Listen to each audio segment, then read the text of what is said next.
الفيديو ده يا جدعان يلا عباسية عباسية خانقة طلبية عباسية عباسية عباسية.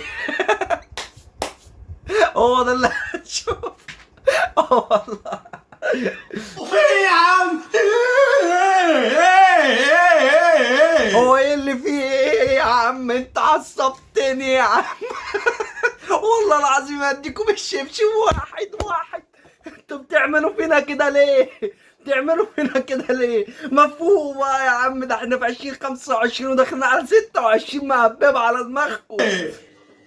وايه اللي جرى؟ في ايه؟ ايه؟ يا لهوي يا لهوي يا لهوي. لا ده استقبل المرض بطريقه متخلفه خالص. الو مستشفى العباسيه، في واحد متخلف بيموت من الحاله جات له بيكسر في البيت، بيكسر في البيت، الحقونا ابعتوا اي متخلفين ياخدوه. يلا سلام.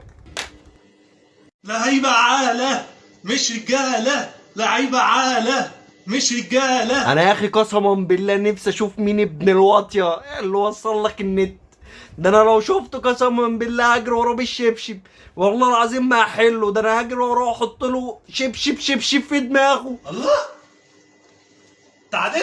اي ابني بيوجعني. اي ابني. انا عايز اسال سؤال بقى بالنسبه للفيديو بتاع حضرتك.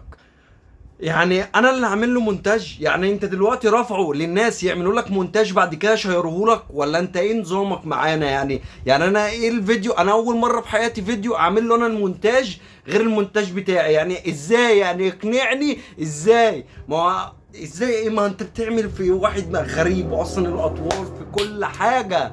انت ما ينفعش تكون وسطينا، انت غلط على البشريه، غلط على البشر يا جدعان. قسما بالله الفيديو بتاعه جايب مشاهدات اكتر من اللي انا بجيبها. انا مش عارف اقول مين اللي بيتفرجوا عليك، واللي بيتفرجوا عليك بيتفرجوا على ازاي. يعني نفسي افتح دماغهم اشوفهم هم بيفكروا ازاي. ما هو لو في منك كتير باللي شافوك، في منك كتير، دي هتبقى مصيبة علينا، مصيبة داخلة على السنة الجديدة دي كده، ودي مش نافعة.